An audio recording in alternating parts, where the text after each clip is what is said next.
ഇത് ഒരു കഥയല്ല, ഇതിഹാസമാണ്.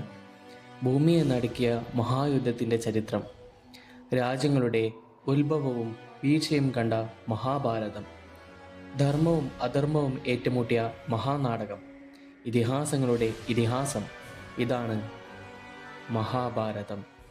ഹസ്തിനപുരം ഭാരതവംശത്തിൻ്റെ മഹത്തായ തലസ്ഥാനം. വലിയൊരു വംശപരമ്പര തന്നെ ഇവിടെ തുടങ്ങി. അത് മഹാരാജാവായ ശാന്തനുവിൻ്റെ കാലത്താണ്. ഒരു ദിവസം ശാന്തനു ഗംഗാനദിയുടെ തീരത്ത് സഞ്ചരിക്കുമ്പോൾ അവൻ കണ്ടു ഒരു സുന്ദരിയെ, ഒരു ദിവ്യസുന്ദരിയെ. അവളാണ് ഗംഗാദേവി, നദികളുടെയും ജലത്തിൻ്റെയും ദേവി.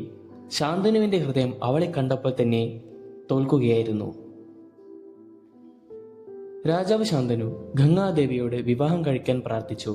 അവൾ സമ്മതിച്ചു, പക്ഷേ ഒരു വ്യവസ്ഥയോടെ.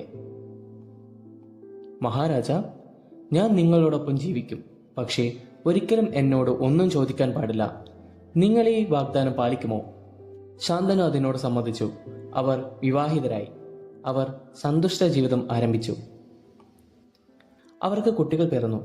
പക്ഷേ ഓരോ കുഞ്ഞിനെയും ഗംഗാദേവി ജനിച്ച ഉടനെ നദിയിലേക്ക് എറിഞ്ഞു. ഇത് കണ്ട് രാജാവ് ശരിക്കും ഞെട്ടി.